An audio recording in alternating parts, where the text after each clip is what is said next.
Varicose వ్యాధితో బాధపడుతున్నారంట. తక్కువ ఖర్చుతో ట్రీట్మెంట్ కావాలి అనుకుంటే ఎవిస్ హాస్పిటల్ని సంప్రదించండి. నమస్తే రమ్మగారు. నమస్తే జయ. రమ్మగారు, మనకి చాణక్య నీతిలో కొన్ని చెప్తా ఉంటారు ఆయన, మంచి మంచి శ్లోకాలు కదండి. ఎంత కష్టం వచ్చినా కొన్ని విషయాల్ని మాత్రం ఇతరులకి చెప్పకూడదు, కొన్ని రహస్యాల్ని మన దగ్గరే ఉంచుకోవాలి. ఏంటవి అసలు చాణక్యుల వారు ఏం చెప్పారు? చాణక్యుడు చెప్పింది 2000 సంవత్సరాల నాడు కదా, అందులో ఒక 80-90% యూజ్ అవుతాయి జయ.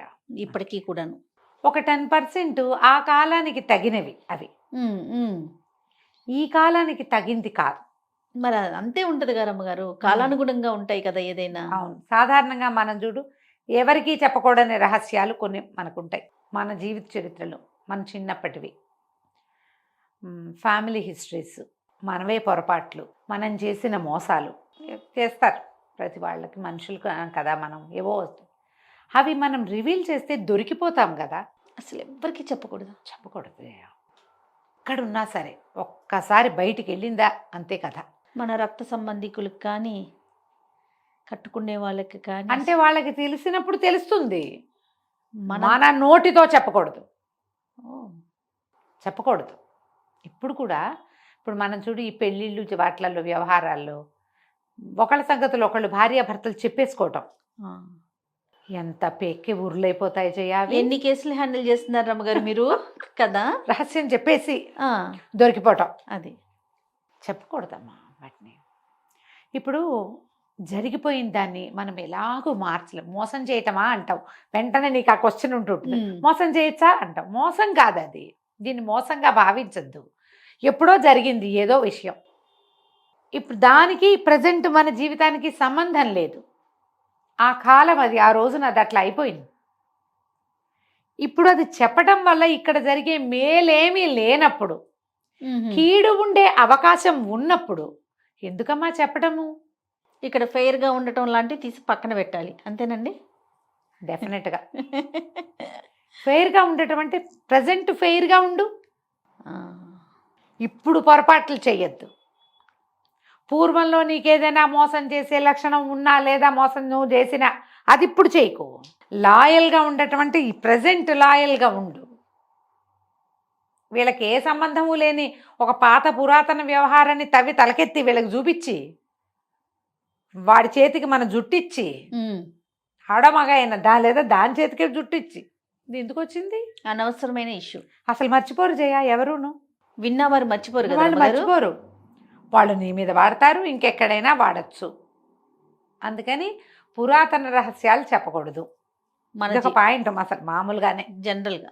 ఇప్పుడు ఏం చేస్తున్నాం మనం, అక్కడ ఇక్కడ ఫోటోలు తీసుకుని అవన్నీ ఎక్కడో చోట పెడుతున్నాము. మనమేం చేయక్కర్లా, వాళ్ళే తెలిసిపోతాయి, అక్కడే తవ్వేస్తారు ఎక్కడో చోట నుంచి.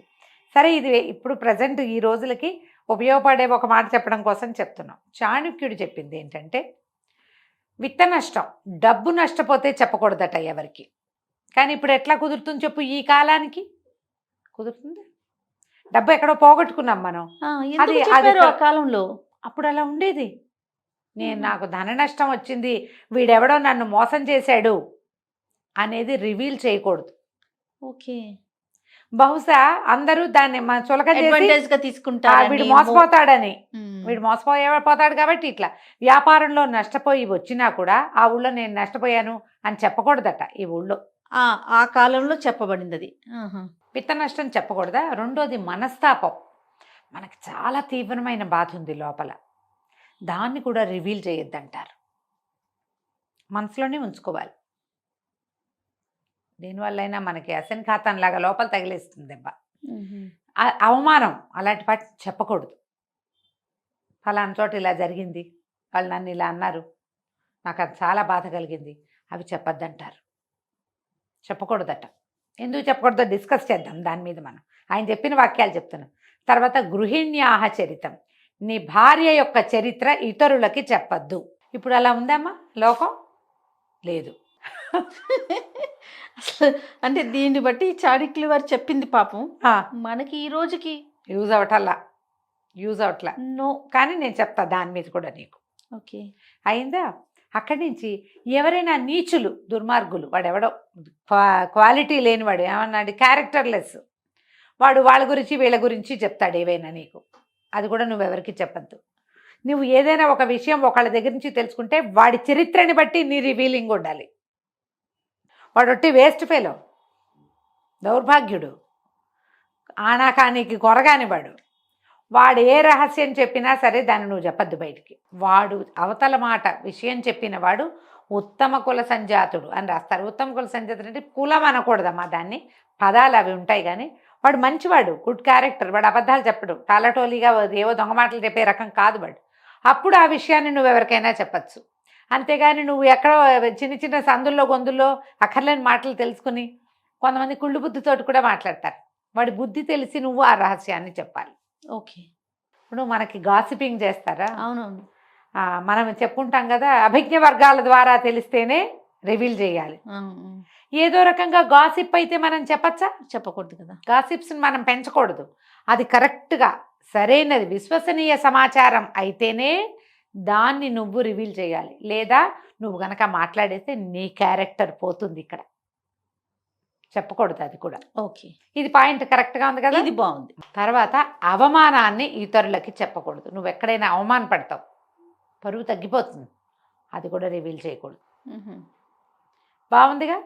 నువ్వు మోసం చేయబడినా, అవమానింపబడినా, నీ డబ్బు నష్టపోయినా, భార్య గురించి, నీ భార్య గురించి, తర్వాత ఆ విశ్వసనీయమైన సమాచారం కానప్పుడు ఈ 5 రకాలలోనూ నువ్వు రహస్యాలు ఎవ్వరికీ చెప్పద్దు, ఎట్టి పరిస్థితుల్లో చెప్పకూడదు. ఇప్పుడు మనం ఫస్ట్ పాయింట్కి వద్దాం. డబ్బులు పోగొట్టుకుంటే చెప్పద్దు.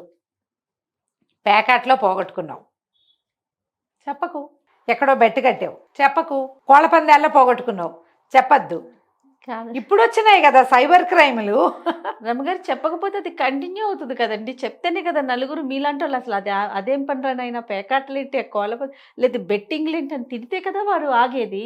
చెప్పకుండా దాచేసుకుంటే ఎట్లాగా చెప్పండి. పాయింట్ అది కాదు. ఏమిటి, ఎవడైనా బుద్ధి చెప్పించుకోవడానికి చెప్తాడమ్మా రహస్యము? నువ్వు చెప్పు. బుద్ధి నాకు నా దగ్గర 10,000 ఉండేవి, నేను బెట్టింగ్లో పోగొట్టుకున్నానంటే నాకు చెప్పావు. నాకు చెప్తే నేను తిడతానని నీకు తెలీదా? తెలుసు. తిట్టించుకోవచ్చు కదా. నువ్వు తిట్టించుకోకు, నువ్వు ఆ పని చెయ్యి, అది కంటిన్యూ చేయమని చెప్పలేదుగా. ఎస్ అది కరెక్టే. నేనేమంటున్నాను, కనీసం ఇప్పుడు ఒకరికో ముగ్గురికో నలుగురికో చెప్తే ఎవరైనా తిడితే బుద్ధి వస్తుంది కదా. అలా చెప్తే ఎవరైనా తిడితే నాకు బుద్ధి వస్తుంది అని ఎవడైనా అనుకుంటాడా? ఆకలేసి ఎవరికైనా ఆకలిస్తుందని చెప్తే అన్నం పెడతారు. అంతేగాని నేను చేసింది వెధవ పని, నేను డబ్బులు పోగొట్టుకున్నాను అని చెప్తే నీ క్యారెక్టర్ ఏమవుతుంది?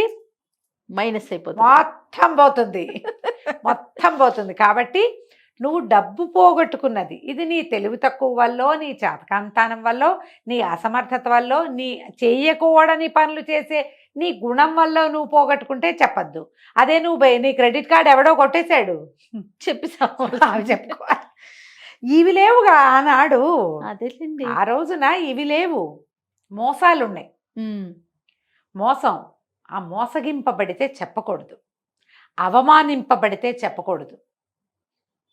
ఏమంటారు, వాడి చేతిలో పోయావు, మా దగ్గర వేషాలు ఇస్తావా అంటారు.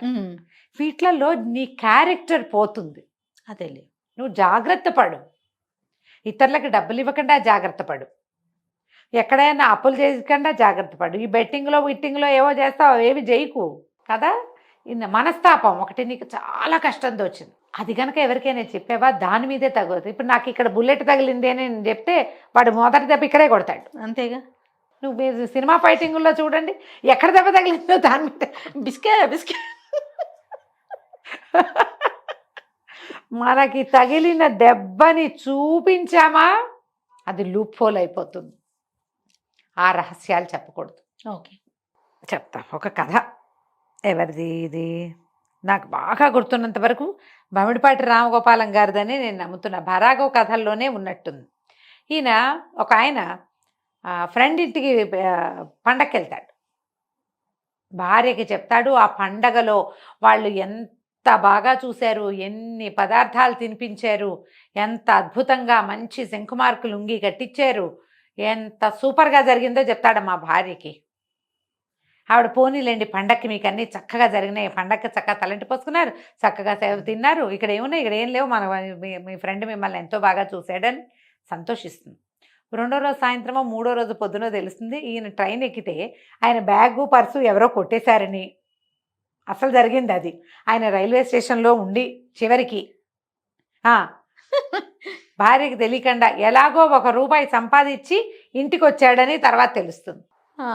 ఆయన ఏమంటాడు, ఎందుకండి ఇలా చెప్పారు, ఇంత బాధపడ్డారు, నాతో చెప్పలేదు మీరు అని అడుగుతుంది. అడిగితే ఆయన అంటాడు, అవునే ఏదో నేను అవి చేశాను ఇవి చేసా, హాయిగా హ్యాపీగా ఉన్నాను, ఠింగు రంగామని ఉన్నానంటే నువ్వు ఎంత సంతోషించావు. అందుకని అలా చెప్పాను. ఇప్పుడు చూడు దీనివల్ల నీకు దుఃఖం వచ్చింది. నేనే ఇంత కష్టపడ్డానని పండగ పూట నువ్వు ఇక్కడ అప్పచ్చులు వండుకుని తింటే నేను రైల్వే ప్లాట్ఫారం మీద ఇడ్లీలు కొనుక్కు తిన్నానంటే నీకు ఎంత కష్టంగా ఉంటుంది. అందుకే చెప్పలేదు. బాగుంది ఈ కథ చూడు. అసలు అది ఎన్నిసార్లు చదివిన రామగోపాలం గారిదే నా జ్ఞాపకం ఉన్నంత వరకు అలాగే ఉంది. ఒకవేళ కాకపోతే పైఠకులు నన్ను క్షమించండి, నాకు అలాగే గుర్తుంది. మరి ఆ పుస్తకంలోదే అని. ఈ వీరిది కాకపోతే మధురాంతకం రాజారాం గారిదేమో. వీళ్ళిద్దరిలో ఎవరో ఒకళ్ళది పాత పుస్తకపు కథ. ఎప్పుడో ఒక 25-30 ఏళ్ల క్రితం చదివా. ఇటీవల చదివాను. ఓకే, ఎప్పుడో చదివాను. వీళ్ళిద్దరిలో ఒకరిది. ఎంత నచ్చిందో ఆ కథ నాకు. అవమానం చెప్పకూడదు. దానివల్ల మన సొంత వాళ్ళకి మనస్తాపం కష్టంగా ఉంటుంది. నీ శత్రువులు ఒకవేళ అవతల వాళ్ళకి నీ మీద చులకన భావం ఉందనుకో, అది పెరిగిపోతుంది. ఓకే. తర్వాత గృహిణ్యాహ చరితం. ఇప్పుడు గృహిణి అంటేమా పూర్వపు రోజుల్లో భార్య భగవంతుడిచ్చిన నేస్తం. ఎలాంటిదైనా ఆమెను తనతోటే ఉంచుకోవాలనే కాలం అమ్మా అది. ఈ పెళ్ళాలు వదిలేయటాలు, లేచక్కబోటాలు, ఇంకోళ్ళని తెచ్చుకోవటాలు, రెండో పెళ్ళి మూడో పెళ్ళి అప్పుడు లేవు. 2-3 పెళ్ళిళ్ళు చేసుకుని వాళ్ళు రాజులు, బ్రాహ్మణుల్లో కూడా అన్ని జాతుల్లోనూ 2 భార్య 2 భార్యలు 3 భార్యలు ఉండేవాళ్ళు. ఈ వదిలేయటం అలాంటివి ఉండేవి కాదు. భార్య పెళ్లి చేసుకున్న తర్వాత ఆమె అంత మనలాంటి సేమ్ కులం కాకపోయినా తెలిసేది కాదు కదా. అప్పుడు చెప్పకూడదు, అది చెప్పకూడదు. భార్య యొక్క తండ్రో తల్లో అంత మంచివాళ్ళు కాదనుకో, ఆమె చిన్నతనం నీకు తెలిసినంత ఫెయిర్ కాదు, ఏమిటో అక్కడ ఫిషి, అది కూడా చెప్పకూడదు. చెప్పకూడదట. భార్య రహస్యం చెప్పకూడదు. ఇప్పుడు దీని మీద నేను ఇంకొక పాయింట్ చెప్తా, ఈ కాలానికి ఉపయోగపడేది.